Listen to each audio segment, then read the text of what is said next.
네, 안녕하십니까. 고정항 변호사입니다. 이번 시간에는 종전 전과가 집행유예이신 분들에 대해서 한번 말씀드려 보겠습니다. 지금 이제 음주를 했는데 여러분들의 종전 전과가 집행유예인 분들이 많이 계시잖아요. 그분들에 대해서는 이제 어떻게 대응하시는 게 좋을지 한번 말씀드려 보겠습니다. 크게는 이제 동종인 전과냐 이종인 전과냐에 대해서 한번 나눠볼게요. 동종의 전과를 하면은 음주운전으로 인해서 여러분들이 집행유예를 받은 상황을 말씀드리겠습니다. 그러면 이미 최소한 여러분들은 2회 또는 3회 이상, 경우에 따라서는 1회인 경우도 있긴 있지만 1회인 경우에는 매우 좀 안 좋은 사정이 있었을 것이고 2회 또는 3회 이상의 어떤 재범을 하셔가지고 종전 전과가 음주운전으로 인해서 집행유예 기간 중에 있으실 겁니다. 동종 전과로 인해서 집행유예를 받긴 받았는데 여기에도 또 나눌 수 있는 게 동종인 전과에다가 집행유예가 끝난 경우가 있고 또 집행유예 있는 기간 중에 있는 경우가 있잖아요. 그럼 먼저 동종인데 집행유예 기간이 끝난 경우는 어떤 경우냐? 집행유예를 받고 재차 2, 3년 후에 또는 5년 후에 여러분들이 다시 재범을 하신 거잖아요. 이런 경우에는 원칙적으로 실형을 선고하는 경우가 많습니다. 이걸 꼭 알고 계셔야 되고요. 그렇다면 여러분들이 실형을 선고받기 위해서는 어떻게 해야 되느냐? 예외적으로 뭐 이러이런 여러 가지 개인적인 어떤 사정들, 내가 지금 교도소에 들어가면은 여러 가지로 내 가정이라든지 직장이라든지 내 건강이라든지 이런 것들이 문제될 수 있다. 아니면 또 내가 운전을 할 당시 불가피하게 뭐 주차 운전을 했다라든지 아니면 뭐 대리운전 기사와의 다툼을 해가지고 조금 거리를 운전한 것일 뿐이라든지 내가 의도치 않게 너무 아파가지고 내 아이가 너무 아파서 급하게 아이를 병원에 태우고 뭐 가는 중이었다든지 이런 경우 있잖아요. 아니면 뭐 숙취운전이라 가지고 전혀 어떤 예상할 수 있는 범위가 아니었다든지 그래서 집행유예가 끝났지만은 재차 음주를 했기 때문에 이 경우에는 실형에 선고될 가능성이 높고 이 실형을 선고받지 않기 위해서는 여러 가지 여러분들이 부단한 어떤 노력과 판사한테 최대한 선처를 받을 수 있는 그런 자료들을 많이 넣어야 되고요. 도움이 필요하시다면은 변호인과도 좀 상의를 좀 해보실 필요성이 있습니다.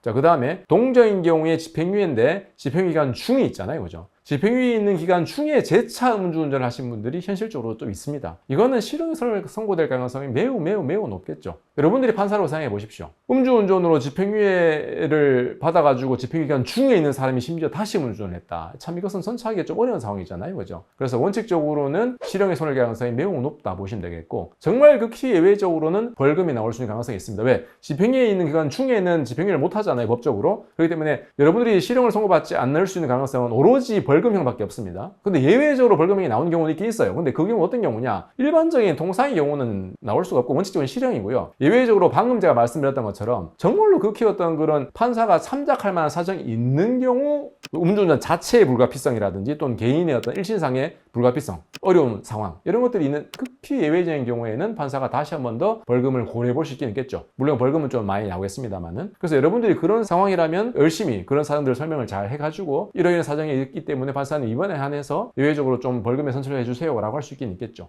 그 다음에 또 한 가지는 이거죠. 집행유예 있는 기간 중에 있다면 뭐가 또 중요하겠습니까? 이번에 거는 실형을 선고받을 수 없다 하더라도 지금 집행유예 기간 중에 있는 이 사건 종전 전과가 되겠죠. 그 사건에 대해서 집행유예 기간을 도과시켜야지 지난번 선고받은 형이 부활해가지고 내가 안사로 되는 거잖아요. 과거에 1년에 2년 받았다. 이번 게 또 1년 나왔다. 그러면 여러분들이 동종기간 중에 있어서 과거에 1년이 살아나기 때문에 1년 플러스 1년에서 2년 살아야 되는 거잖아요. 그런데 이 재판을 받기 전에 집행유예가 완료된다고 한다면 또 이건 없어지니까 한 가지 생각하실 거는 이번 사건에만 포커스 맞추실 게 아니라 이 종전에 있는 사건이 집행유예가 기간이 도과될 수 있을지 없을지 이걸 위해서는 또 어떠한 조치를 취해야 될지 이런 것들을 한번 면밀하게 준비를 좀 해보실 필요성이 있습니다.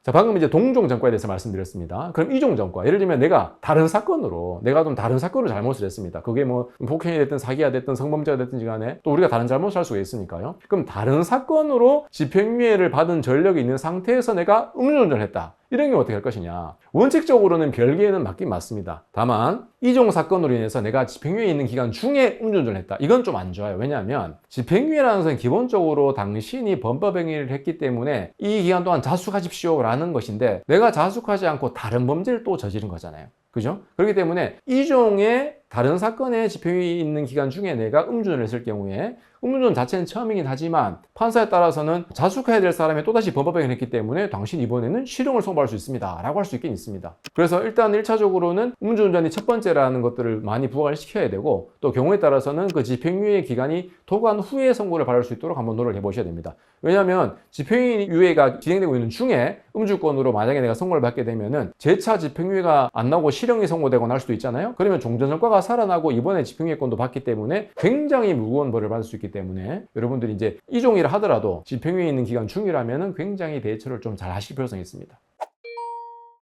그리고 이종의 사건인데 집행유예 기간이 도과되었다. 이런 경우에는 그나마 조금 마음을 놓으실 수 있는 면이 있습니다. 왜냐하면 집행유예 기간이 끝났기 때문에 재차 그냥 이제 뭔가 한 것이 아니라 다른 사건으로 인해서 내가 잘못을 했지만은 집행유예도 다 끝나고 내가 처음으로 음주운전을 했다. 이런 경우에는 약간의 어떤 그런 뭐 전과가 영향을 줄 수 있긴 있겠지만은 원칙적으로는 판사가 크게 고려하는 상황이 아니기 때문에 집행유예 기간이 다 끝난 상황이라면 처음 음주운전이고 단순한 어떤 경우에는 벌금으로 선고가 되는 경우도 있고요. 만약에 그렇지 않고 여러분들이 처음이긴 하지만은 인사사고를 일으켰다든지 수치가 너무 높다든지 다른 안 좋은 사정이 있으면은 또 무거운 형을 선고받을 수 있습니다. 그렇지만 여러분들이 이종의 집행유예가 다 끝났지만은 여러분들이 만약에 음주운전이 2회 또는 3회로 좀 많은 상황이다. 그러면 그 자체로 또 무거운 처벌을 받을 수 있기 때문에 그에 대해서는 또다시 이제 제가 뭐 다른 영상들을 통해서 안내를 많이 해놨으니까요. 다시 한번 또 좀 알아보시면 되겠고요.